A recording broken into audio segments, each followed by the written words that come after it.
In 2019, I did a monthly marathon of reviews for the Star Wars movies. In 2020, I did a monthly marathon of reviews for the James Bond movies, even though No Time to Die ultimately got delayed and messed that marathon up. So then 2021 rolls around and I thought, I like doing these marathons, but how can I continue it in a year when movie releases are still relatively uncertain? My mind then turned to video games, and I realized that Halo is supposed to get a new game this year. With that being said, I thought it'd be fun to review each of the Halo games in chronological order, because I absolutely love this series. These will only be reviews of the single-player campaigns of the mainline series of games though, for I will not be talking about the Halo Wars games, and multiplayer will probably be discussed in a different video. Either way, I welcome you to the Halo Game Review Marathon.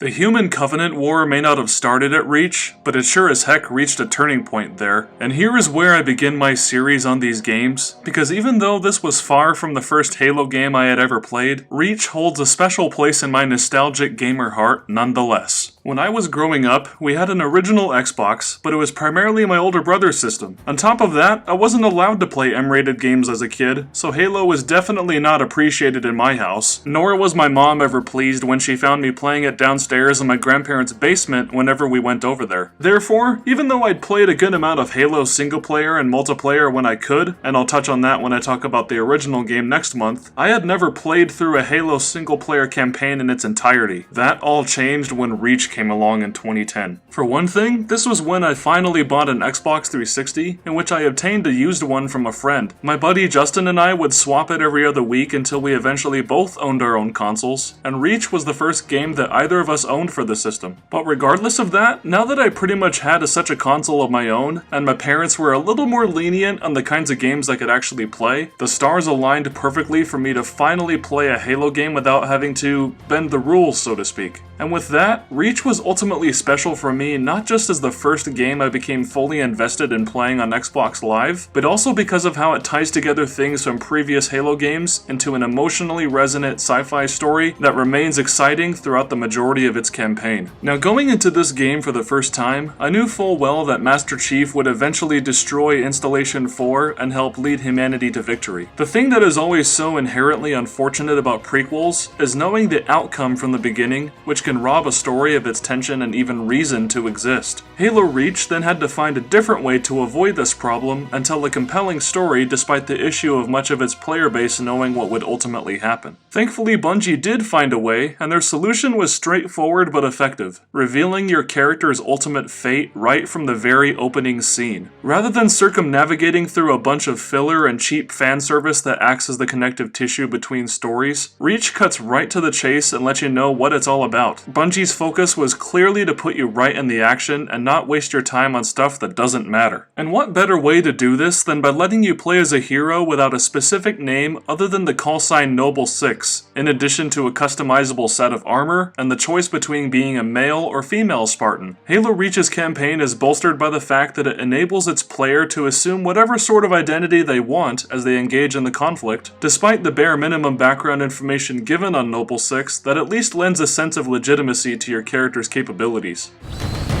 Just one thing, I've seen your file, even the parts the Oni censors didn't want me to. I'm glad to have your skill set. But we're a team. That lone wolf stuff stays behind.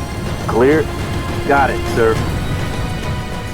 The only other bit of exposition you really need to know is that you're going back in time to witness the destruction of Planet Reach as it happened. It's one of the last remaining extraterrestrial human colonies left standing in a nearly 30-year-long war between the human race and a religiously motivated collective of alien species known as the Covenant. Not only that though, the planet is of utmost strategic importance to the joint intergalactic human military force known as the UNSC. Basically, if Earth is Gondor, then Reach is Helm's Deep. Now, immediately after joining an elite team of Spartan super soldiers known as Noble Team, you're called in to investigate some local disturbances, only to discover that Covenant forces have infiltrated the planet's defenses. In other words, with Noble Team figuring out what's going on in this very first mission, they basically realize that the planet is screwed. Hence, this little cutscene right here.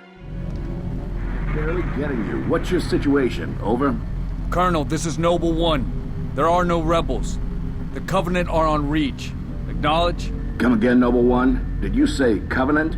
Affirmative. It's the winter contingency. May God help us all. The whole entire game builds upon this idea that protecting Reach is a lost but worthy cause nonetheless, for each passing mission raises the stakes of the previous. Before expanding further on this though, I should address that this game's campaign does have its weaknesses, the primary one being its characters. I have no issue with the player character Noble 6 because they're simply meant to be a stand-in for the person holding the controller. As for the other members in Noble Team though, they can generally be categorized into archetypes you might expect from military fiction. Despite there being clear cultural diversity among these individuals, their characteristics are primarily explored on the surface level. Beyond that, the player's interactions with them aren't meaningful outside of the cutscenes because they're simply there to be companions in the action. Even then, they don't contribute much in the way of aiding you in combat, since programming the AI of allied NPCs never was Bungie's strong suit, especially for their driving. For example, watch what Kat did during my playthrough of the 4th mission.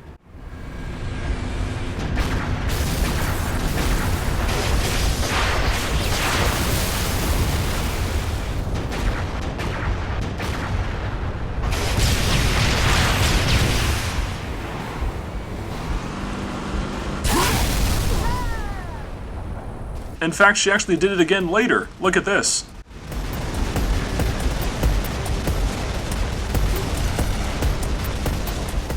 There is definitely at least one good thing I can say about Noble Team's role in the campaign though, and to do so, I will need to quickly compare the game to the film Rogue One. I have always theorized that this movie took a little bit too much inspiration from Halo Reach, the reasons being that it's literally an immediate prequel to the original, features a team of 6 expendable heroes, and is all focused on a last-ditch effort to pass over a MacGuffin to a ship that is fleeing a massive battle. Somehow though, I appreciate Noble Team more because even when the 6 main characters of Rogue One might technically have more characterization on the page and screen, I always feel a disconnect since I'm passively watching bland characters fulfill their predestined role in the story. Not only that, their services to the plot and deaths are both predictable in addition to being a little overdramatic and emotionally manipulative. Reach, on the other hand, has the advantage of being interactive, so the result is that in almost every mission, one gets the chance to fight alongside the other Spartans on the team. After all, when you defend Sword Base from advancing Covenant forces in Mission 2, you do so with pretty much everyone there. The next mission has you moving behind enemy lines, covertly carrying out espionage and stealth encounters with June, playing off the same vibe as Truth and Reconciliation from the original Halo game. Mission 4 is when things really start to get serious, for it's at this point where the conflict expands into full-scale war and what ultimately feels like an interplanetary struggle for survival. But another thing that makes up for Noble Team's technically weak characterization is that it simultaneously works against and in favor of the game's story. To paraphrase the Act Man in his videos on these games, it's not so much that Halo Reach is specifically about Noble Team's story, but rather that their story is one that intersects with the story about the planet. So much time is spent on establishing the setting, tone, and stakes of this conflict and why it ultimately matters. In many ways, the planet itself feels more tangible and characterized than Noble Team, and I don't think it's an accident that Carter, Kat, June, Emil, George, and the player character are mere vessels for the plot-centric story to move forward. The game doesn't try to go the generic route of giving the type of minimal characterization found in the aforementioned Rogue One either, for I would argue that these men and women are portrayed as exactly who they need to be, people who were turned into machines of war, and thereby act and perish according to the lot that was given to them. No more, no less. But even so, when talking about level design and the actual gameplay, the first few missions on their own are not the most interesting in the Halo series, for much of their combat encounters primarily consist of moving from one area to the next fighting platoons of Covenant infantry. Yes, I am well aware of the fact that this is what the gameplay of Halo mainly is, and I'm not saying these missions aren't enjoyable. Between the new weapons the game introduced and just the generally fun combat of this series, I have no reason to hate on these levels, and I don't really. They just don't seem to have a wide variety of what's done in each scenario right up until that 4th mission, which is when the pacing and stakes are both raised significantly. The first act of this game is certainly the slowest and weakest, and the minute-to-minute gameplay just does not have the same personality as what surrounds it. However, I think the game compensates for these pacing issues once it reaches its dramatic peak with the 5th mission, Long Night of Solace. It's a perfect representation of this game's good qualities. After our heroes suffer a terrifying defeat from a Covenant supercarrier, they make a desperate effort to pilot top-secret starfighters and carry out a sabotage mission. Everything about what takes place is emblematic of how this game just nails its story, even if it's focused much more on its plot than its characters. After all, this level shows that Bungie made the right choice to let the core gameplay do the talking, as well as the tone onset by the visuals, sounds, and music.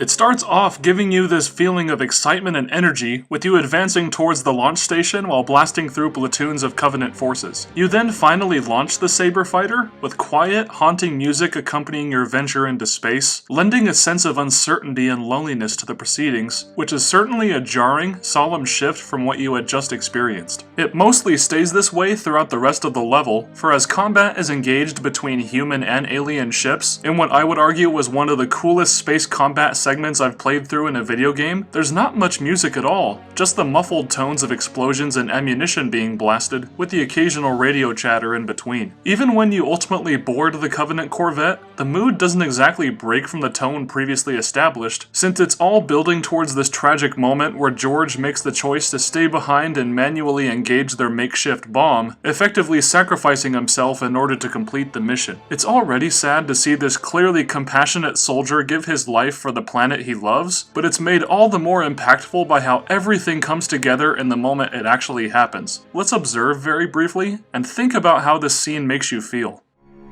Better get going, Six. They're gonna need you down there. Listen, Reach has been good to me.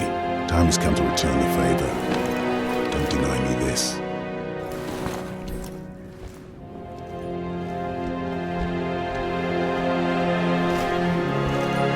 Tell him to make it count.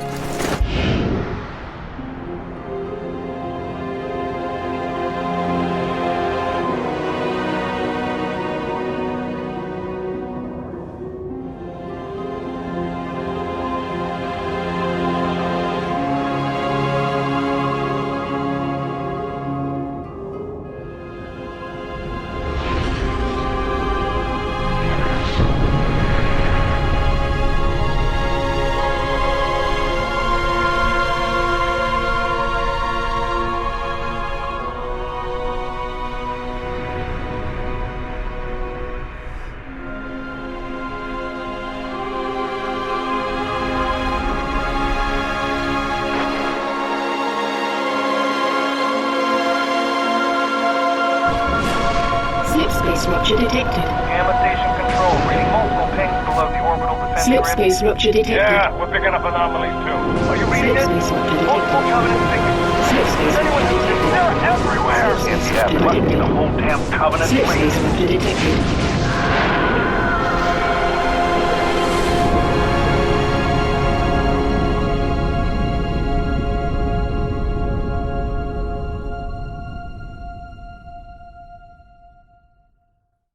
The range of emotions that scene leaves with you is complicated, isn't it? Other games or movies might impress upon their audience an overwhelming mood of triumph or sadness to accompany what happens here, but in the actual game, that's not really the case. Personally, I can't put into one word what this really makes me feel like, but I can definitely say that it's at least, as I mentioned earlier, haunting. Things like this are consistent throughout the rest of the game, for the second half of Reach's campaign continually mounts this sense of dread and catastrophic loss that hangs as a constant threat to the player and the planet of Reach as a whole. You feel this especially upon the sight of the wreckage of the Covenant ship George destroyed, in addition to your arrival in New Alexandria, a city Noble Six stumbles upon in the next mission. Not much really happens in this level that impacts the story necessarily, and to be honest, the actual combat encounters themselves aren't the most fun in the campaign. But I guess what stands out to me is that in the face of total annihilation and defeat, humanity doesn't give up. The civilians and soldiers you come across may be horrified terrified by what's happening, but they don't just cower and accept defeat. They continue moving forward, optimistic they will win the day. These men and women do what needs to be done, just like Noble Team has done and will continue to do. This is felt even more powerfully in the follow-up mission, in which Noble 6 is tasked with flying a Falcon across the New Alexandria skyline, with the goal being to sabotage enough Covenant technology to allow more people to evacuate. At one point in time, a Covenant supercarrier is seen glassing the city in the distance, and the unsettling rumble from its devastating fiery power sends a shock to those who experience it, even though the fight doesn't stop.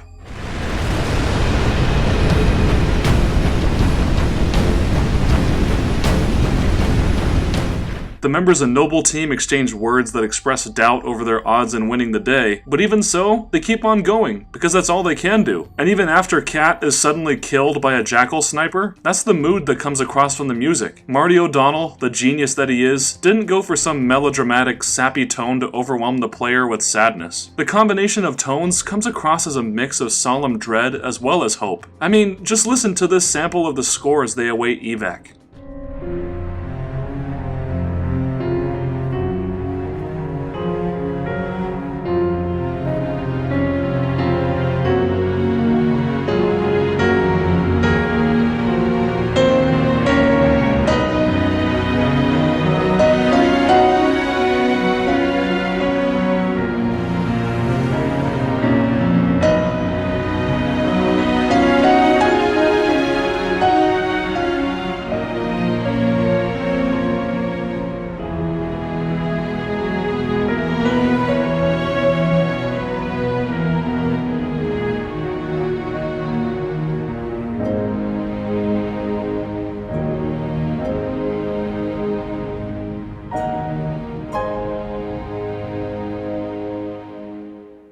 Reach then comes to its climax, in which the remaining members of Noble Team are sent on a demolition mission back at Sword Base. The planet is quite literally in flames, with an ominous red haze pervading the sky, as well as embers and ash slowly falling from above, signaling impending destruction at the hands of the Covenant. There is little hope left among the surviving human soldiers on Reach, even within the ranks of Noble Team. But what I love about this mission, as well as the final level Pillar of Autumn, aside from them being exciting and very action-packed, is that they are the perfect exemplification of the game's message about hope in spite of insurmountable odds. As Dr. Halsey says, Reach is destined to fall, but that doesn't mean humanity's chances for survival are all lost. You're entrusted with safeguarding Cortana, the gift that will hopefully ensure the UNSC's victory in her passage to the Pillar of Autumn, one of the last remaining cruisers attempting to escape Reach before it's too late. The finale of this game is strengthened by these stakes of the situation thereof, and thankfully this game provides a climactic enough conclusion through gameplay to really make the effort worth it, despite the sacrifices made to ensure humanity's survival. In a true act of heroism, after all that you as Noble 6 had done to clear a path for Cortana to be safely given over to Captain Keyes, you stay behind to man the Mac gun that was left unattended after Emil's unfortunate death, and ultimately ensure the Pillar of Autumn's escape.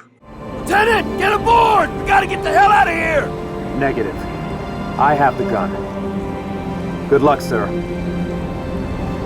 Good luck to you, Spartan.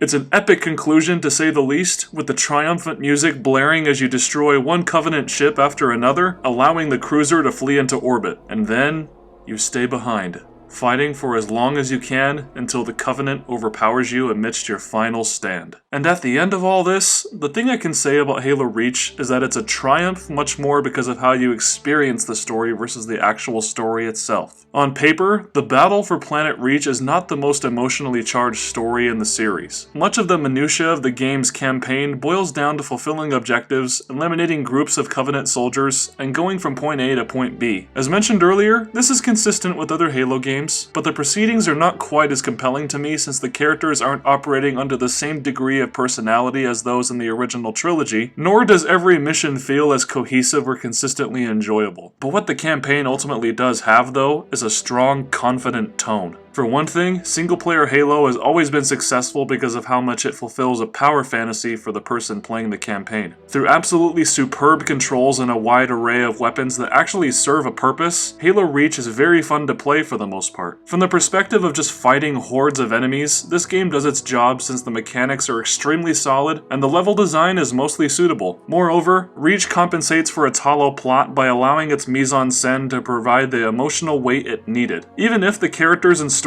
might not have that much strength on their own, the game still manages to forge a connection since the culmination of this experience lends the player a sense of actually engaging in this dire planetary conflict. And to make things better, if one knows the ultimate result of the Human Covenant War going into the game, the fact that Reach is a prequel actually enhances its ability to impact the player rather than working against it. Instead, it makes the final struggle to save humanity in later games all the more inspiring since you get to fight alongside those who made the ultimate sacrifice for humanity's survival. But anyway, thank you for checking out the first of these monthly videos on the Halo games. If you liked what you saw, please consider subscribing to my channel and joining the notification squadron so that you don't miss out on future episodes, as well as other videos I create. Thank you so much for watching, and never forget Reach.